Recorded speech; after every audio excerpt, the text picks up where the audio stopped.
For better or for worse, the Disney World restaurants are changing. So how can you navigate these updates during your upcoming Disney World trip? The DFE team's got your back.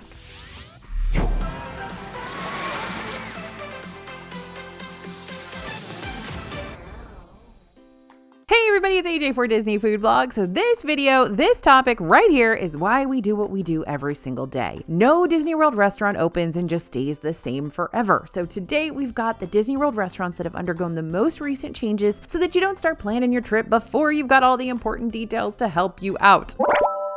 We're going to start with a reopening restaurant. It is finally back. 1900 Park Fare in Disney's Grand Floridian Resort and Spa has been closed for 4 years, ever since the 2020 closures. This guy just never came back. But on April 10th this year, the character buffet came back to us in a whole new way. Before the closures, the characters you'd meet at 1900 Park Fare came straight out of the stories of Cinderella, Mary Poppins, and Alice in Wonderland. Oh, and Winnie the Pooh. But now the meet and greets have transformed into a Wishmaker's Enchanted Dining experience, which means you can now expect to see characters from movies like Encanto and Princess and the Frog, and Cinderella too. She decided to stick around. Good to see you, Cindy. Now, when we went, we didn't get a ton of repeat interaction from the characters. We did go on the first day, which means there was a ton of people there, but we did get quality interactions with each of them, which honestly, I probably prefer anyways. So buffet dining with Disney characters is offered for both breakfast and dinner. And on the restaurant's opening day, we decided to fully check out the breakfast scene and the dinner scene. Now, let's talk breakfast. Since this is a buffet, we had lots of options to choose from, including traditional eats like scrambled eggs, chicken breakfast sausage, bacon, biscuits, sausage gravy, cheese, grits, pancakes, oatmeal, other pastries, and stuff like that. But none of that matters because the strawberry soup is back, baby. Okay, got carried away. Scrambled eggs, you do matter to me. Mickey waffles, definitely very important. But the famous strawberry soup is a classic. Those of us from like pre-2020, we know how great that stuff is. So it's very exciting for us. Now, strawberry soup is served with fresh strawberries and whipped topping that you can add yourself. And it's just as good as we remember it being. I mean, it's been too long. You were able to maybe get it from Grand Floridian Cafe sometimes, but it was never sort of a guarantee. Anyway, the soup tastes similar to like a thinner strawberry smoothie or yogurt, but it's so much better than that. That doesn't sound really that good.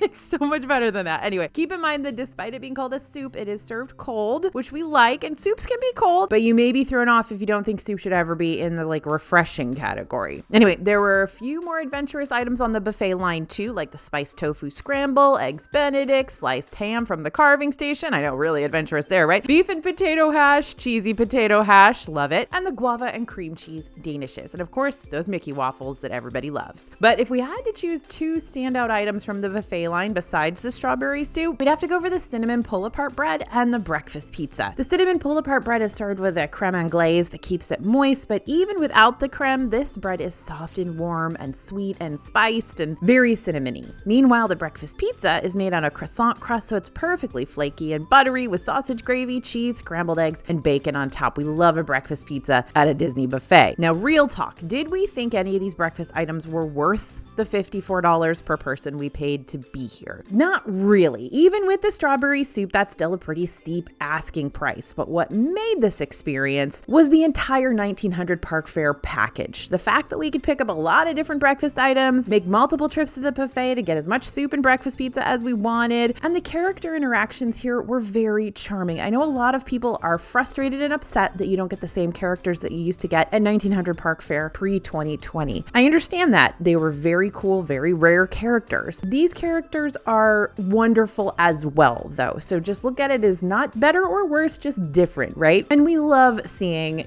Prince Ali. That's very, very cool to see Aladdin in that outfit. Tiana's in her brand new outfit. You've got Mirabelle. This is the only place you can see Mirabelle at a character restaurant. So that's a huge deal. And the Wishmakers theming is really endearing. The kids around the restaurant that we saw were having a great time, and we felt like kids again too. Now, if you come here for dinner instead, you're going to have a lot of different buffet options to choose from. You've got Tiana's gumbo with spicy andouille, peel and eat shrimp, baked salmon with saffron lemon butter, as well as that all too famous strawberry soup. Still, you're going to get that at dinner too, but you will pay more for your experience at dinner. Pricing for breakfast is $54. It's $34 for kids. Pricing for dinner, $66 and $40 for kids. So if one of the main reasons you want to book this meal in the first place is for those unique Disney characters, you're going to save a little bit by making reservations earlier in the day, especially if you have a bigger family. Now, as you dine, keep your eyes peeled. Again, I really don't like eyes peeled. I just don't like the way that sounds. So keep on the lookout, there we go, for 12 new portraits created exclusively for the restaurant by Disney artists. Each one features a different Disney character and is inspired by the Impressionist art style of the late 19th and early 20th centuries. You're also not going to want to miss Big Bertha. This is that antique organ. Is it a calliope?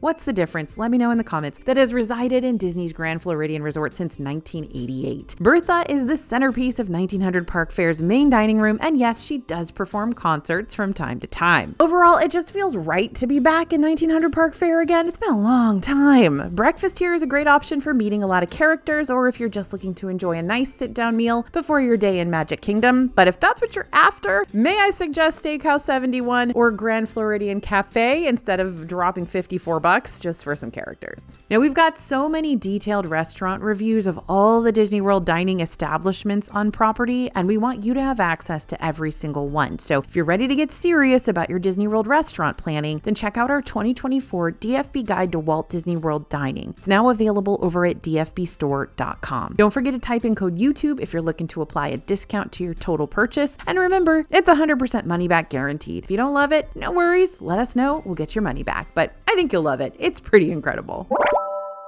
All right, moving on to our second big change, reservation updates. Anyone who's had to wake up before the roosters to just snag an advanced dining reservation for a Disney World restaurant understands the absolute stress that this system can cause, which is why we appreciate any and all updates Disney decides to make that help lower our blood pressure on this stuff a little bit. Back in March, Disney World made it to where you can now search for restaurant availability for multiple days at one time. Not just that one day, multiple days. To use this new feature on the My Disney Experience app, you're going to start by looking for reservations like you normally would. Tap the plus button on the bottom of the home screen and select Check Dining Availability. You'll then choose your party size, your start date, your time, the usual stuff. However, once the screen loads, you'll notice a new Check Availability for Multiple Days line that pops up beneath each restaurant. Once you tap on that button, it's going to direct you to the restaurant's individual reservation page. That's where the magic happens. The calendar can now show all the dining reservations still available up to 60 days out. So if you were to select your first date of your vacation on that calendar,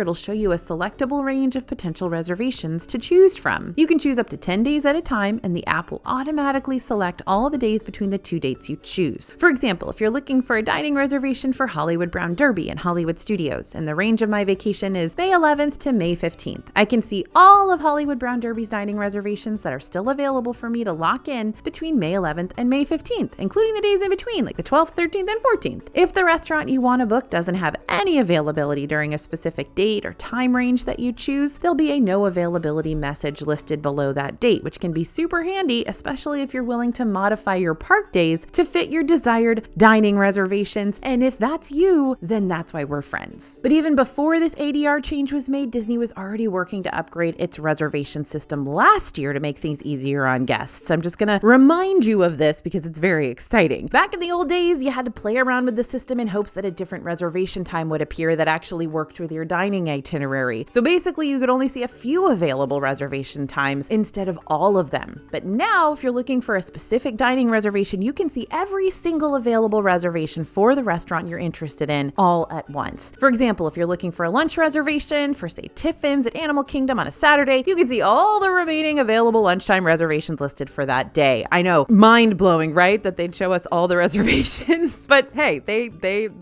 at least we're here now. And just to give you a little better understanding of what that looks like, if you've ever used OpenTable.com, their dining reservation system, then it's the same sort of thing as that. Just kind of show you this lineup of all these times that you can go. And you can also filter by a ton of different categories and options, so it makes it even easier for you to find what you're looking for. But it is not just the table services that have updated their systems for the better, it's Disney World's quick services too. We've got some mobile order switch ups. Previously, if you wanted to mobile order your quick service meal to help you bypass that potentially longer standby line, each fast food joint would have time windows listed for when you could place an order, starting with the most recent. But now there's a new and much more colorful page that greets you when you select order food. So let me walk you through this change with a little hypothetical scenario. Let's say I'm wanting to mobile order some corn dog nuggies from Casey's Corner in Magic Kingdom. And plastic cheese, of course, because you can't get corn dog nuggets without plastic cheese. On this new mobile ordering page, I'll now have the option to schedule my Casey's Corner pickup time one of two ways: as soon as possible or schedule for later. If I need those corn dog nugs in my mouth ASAP, I can choose the as soon as possible option and I'll be shown the next available mobile order arrival window. But if I'm getting ahead of the curve and scheduling an order for later on, like right before the Festival of Fantasy parade, for example, I know, very smart, I can choose the schedule for later option and see all the available open time windows at Casey's for the remainder of the day instead. Here, the app is also going to show the hours that each restaurant is open. And let's say that I didn't have to have Casey's Corner. I just need something speedy and convenient on the fly. To make searching for these quick services easier to manage, there are some filters you can use toward the top of the screen, including options like available now and nearby. This way, you don't have to scroll to the bottom of the list to look for specific hotels or parks that you're in. Once you select a restaurant, you'll be directed to its page where you'll see that things haven't changed. You'll still scroll through the menu and select the items you want, then proceed to check out. And once you've arrived at the restaurant during your chosen window, you can press the on-screen button that says, "I'm here, prepare my order." And those Casey's Corn Dog Nuggies are now mine for the taking and eating. And don't forget, once you've added things to your cart in mobile order, you can now make other necessary modifications too. Just tap on the modify button for each item. This is going to take you over to the individual items page where you can begin adjusting things like your sides or toppings.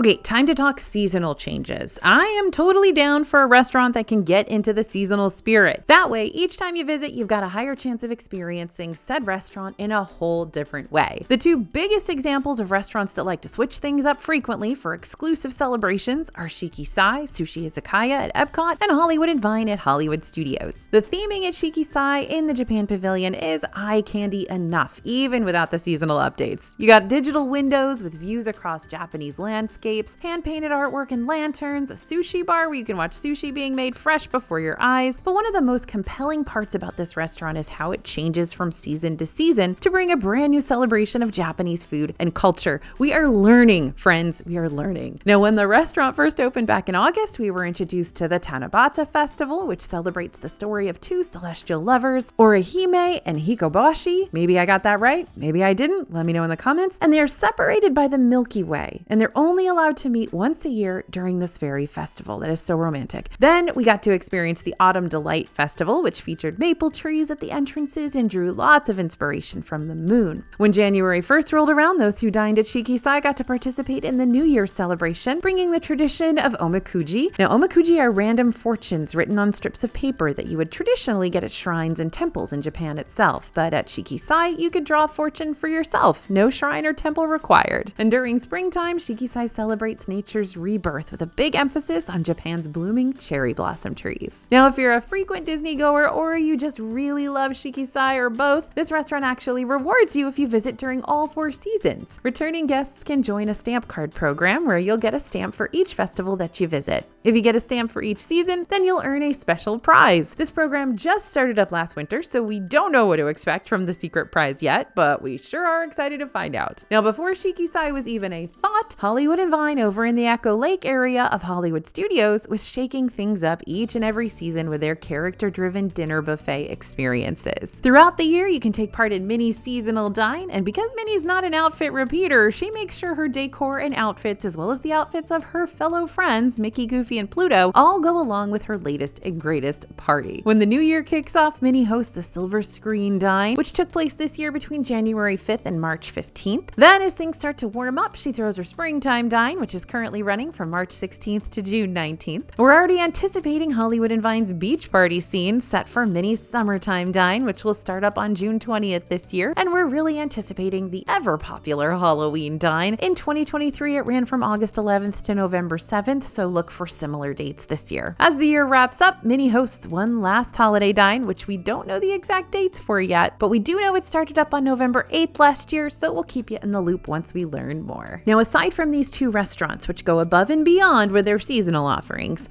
Don't forget to be on the lookout for seasonal menu options that pop up across hundreds of Disney World restaurants all year long. Just to give you a few examples, several Animal Kingdom and Animal Kingdom Lodge restaurants add specialty desserts and cocktails and savory snacks to their menus to celebrate Earth Day, so you'll find that stuff all throughout April. Flavors of Florida happens during the summer over at Disney Springs, bringing homegrown flavors straight from the Sunshine State onto the menus of many sit-down and quick service experiences around that shopping district. And if you're planning on going to Disney World on or super close to Thanksgiving, lots of Disney restaurants will switch up their menus for either the day or the entire Thanksgiving weekend to give you a taste of traditional turkey, cranberry, potato, and stuffing cuisine. I could ramble on, but the important thing to remember here is that no Disney World restaurant is safe from changes, especially not seasonal changes. Now, we make sure to keep y'all updated on these holiday switch-ups when we see them happen through our free DFB newsletter, but if you want to double check just to see if a certain restaurant has so sneakily added a limited time offering to their menu just in time for your visit, click over to the restaurant's online menu via the Disney World website or My Disney Experience app. Limited time offerings should be listed at the top of each restaurant's menu.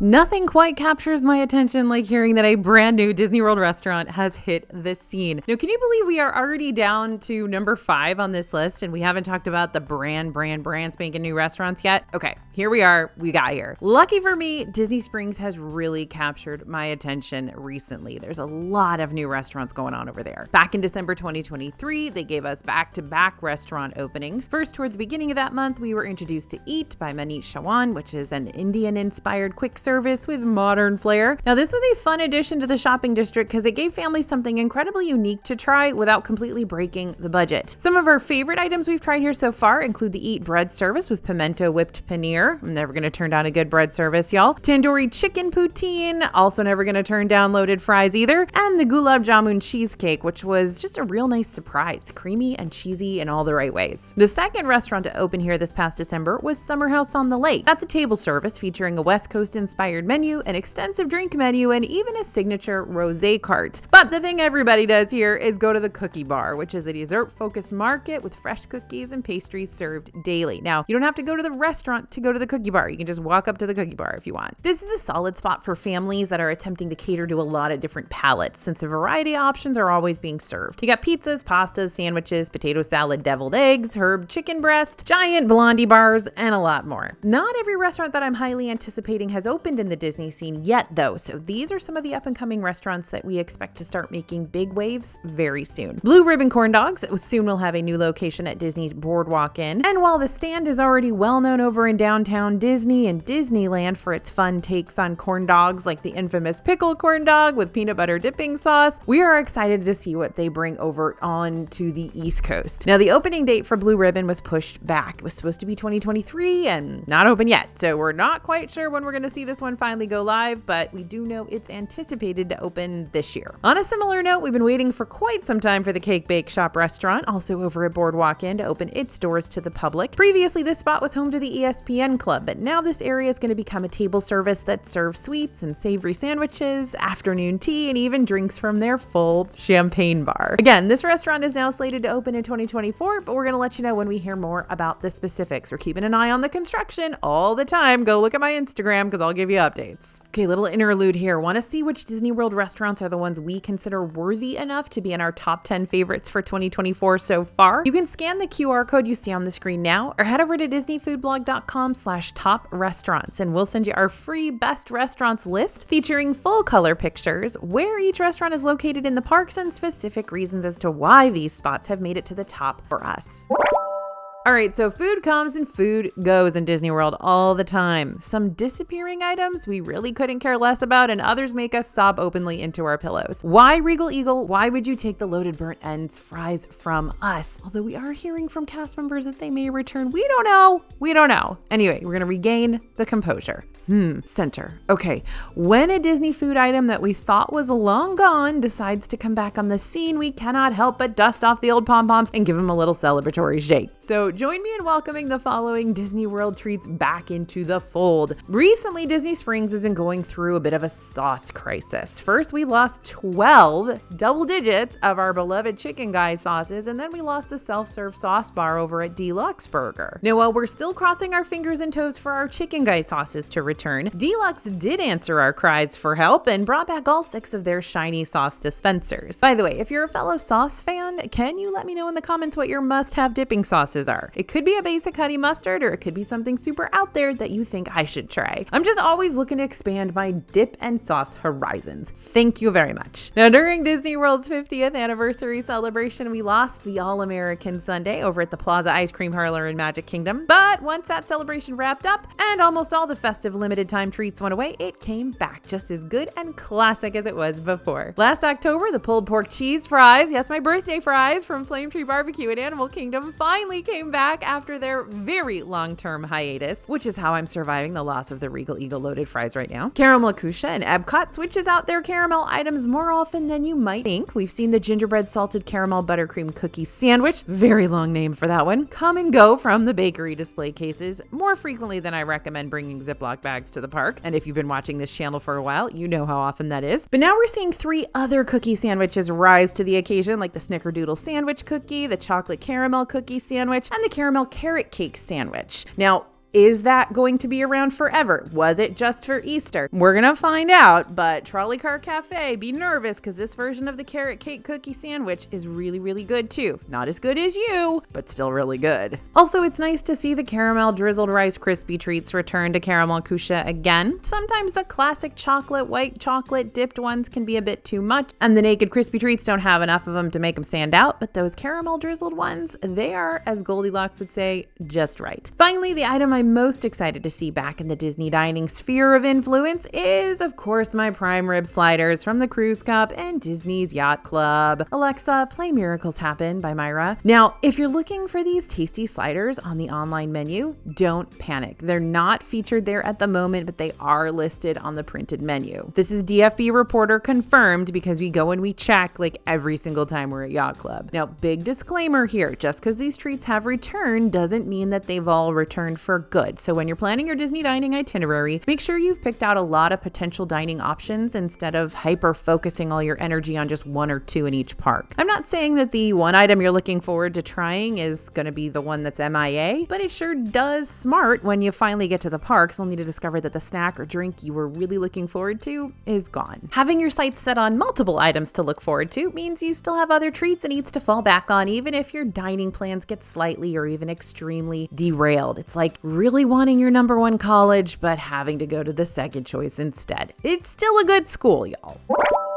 Okay, price increase roundup. Here is a change I know you weren't looking forward to hearing about. Food price increases are pretty much the norm nowadays, pretty much everywhere, but definitely in Disney World. Throughout the year, Disney restaurants like to sneak price increases on a couple of their menu items by some extra dollars here and there regularly. But then there are the times when Disney's not so sneaky and decides to drop thousands of price increases on us all at once. This usually happens in October. We've seen it happen for the past couple of years. And these price increases impact stuff like Mickey pretzels and Starbucks drinks and hot dogs and quick service meals, ice cream treats, Dole Whips, prefix restaurants. Okay, I'll stop there for now, but you get the idea. And if you want the full list of price increases from that major wave of price spikes, I'll link our DFB post about it down in the description for you. What I'm trying to get at here is that price increases may not seem major at first, not when they're only upping the ante by a few cents or more, but the fact that these little price hikes happen every year and sometimes multiple times a year makes these seemingly insignificant price hikes more significant in the long run. I mean, just take a look at some of the price differences from 2021 to now. Our beloved carrot cake cookie from Trolley Car Cafe used to be $3.99. Now it's $5.49. Croque glacé from L'Artisan de Glace once cost $6.10. Now you gotta pay $9.50 for it. The warm cinnamon roll from Gaston's Tavern was $5.99. Now it's $6.79. You get the picture. Anyway, these price hikes might not seem that big of a deal at first until you start adding them up year after year. $1 or $2 extra across hundreds of items is hundreds of dollars more that you're going to need a budget back for. And that's not even taking into account the price hikes that we've also seen impacting Disney's hotels and gift shops, park tickets, and add-ons too. But that's a topic for a whole other day and a whole other YouTube video. We've already talked about it. Fortunately, there are still ways that you can save money on your meals and snacks without completely draining your vacation budget on food alone. Strategy number 1, scout out the lounges. If you want to try a nice immersive restaurant like Space 220 in Epcot or Tiffin's in Animal Kingdom, Hollywood Brown Derby and Hollywood Studios, Sanaa and Disney's Animal Kingdom Lodge, or one of the several other nicer table service restaurants on Disney property, check and see if that restaurant has an attached or nearby lounge. If it does, you can grab a table here and probably sample the food that comes directly from the main restaurant's kitchen by ordering a couple of appetizers from the lounge's menu and splitting it. That way, you'll still be able to save money while also getting to experience a small selection of what that restaurant has to offer and potentially even the atmosphere of the restaurant too, especially when it comes to Space 220. Strategy number 2, book character dining experiences during breakfast instead of lunch or dinner. Several character meals are available for breakfast, lunch, and dinner, but if you want to book one of these meals strictly for the character meet and greet experience and the food is a happy bonus, then plan to book your reservations earlier in the morning before the clock strikes 11. Breakfast tends to be the cheapest dining option for these types of meals and still provides you with the same meet and greet experiences. For example, Chef Mickey's at Disney's Contemporary Resort costs $66 per adult if you dine here during dinner, but $54 instead if you come during breakfast. And over at Tusker House in Animal Kingdom, the price differences between lunch and dinner and breakfast is even more drastic. While lunch and dinner here is going to cost $62 per adult, breakfast will cost $47 and still give you the same character interaction that you're going to receive later on in the day. Strategy number 3, order groceries instead. You don't have to rely on Disney restaurants alone for all your vacation meals if you don't want to. That's a lot of very, very rich food, and sometimes you need a break. There are several nearby grocery stores and big box stores just right outside the Disney bubble you can hit up for some cheap and easy meal options. If you don't have a rental car, or you don't want to take an Uber to the grocery store, you can have food items delivered to your hotel through grocery app services like Kroger Delivery, Amazon Fresh, Instacart. That way you can save money by ordering items like breakfast bars or sandwich fixings for a picnic inside the theme parks.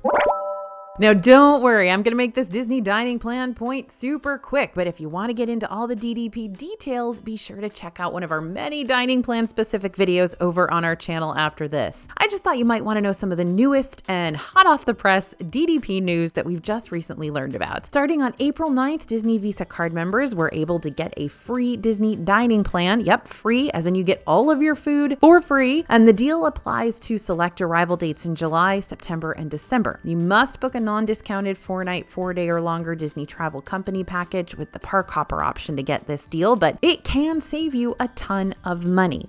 Now, if you're a Disney Visa cardholder who was already planning on booking a 4-night vacation package, including a Disney-owned hotel and park tickets, as well as park hopper add-ons for your upcoming trip, then great, this DDP deal was literally made for you. But if you were planning on staying at a cheaper hotel off-property, or if you only wanted to do a quick weekend getaway at a couple of parks, or you really didn't want to purchase the park hopper add-on, then maybe this deal isn't as super sweet as you thought. If you need a little helping hand on how to navigate the wonderful world of Disney's special offers, because you're not really sure which one is going to give you the very best savings out there, you can always turn to our friends at Small World Vacations for advice. Now, these agents are amazing. We've been working with them for many, many years. They're going to take the time to compare current Disney offers to find the best deal for you. And they've been doing this since 1996. Best of all, their services are 100% free. You don't have to pay a thing. So if you want to reach out for a free quote, I'll link their info down in the description for you. All right, whether these restaurant changes are good or bad or something you're still on the fence about, the DFB team is here to help you navigate it all, because guess what? We're on the fence too. So make sure to come back and see us again real soon for even more restaurant updates. Don't forget to download that free Best Restaurants at Disney World list over at disneyfoodblog.com/top-restaurants. Thanks for listening, everyone, and thanks for watching. As always, this is AJ for Disney Food Blog, and we'll see you real soon.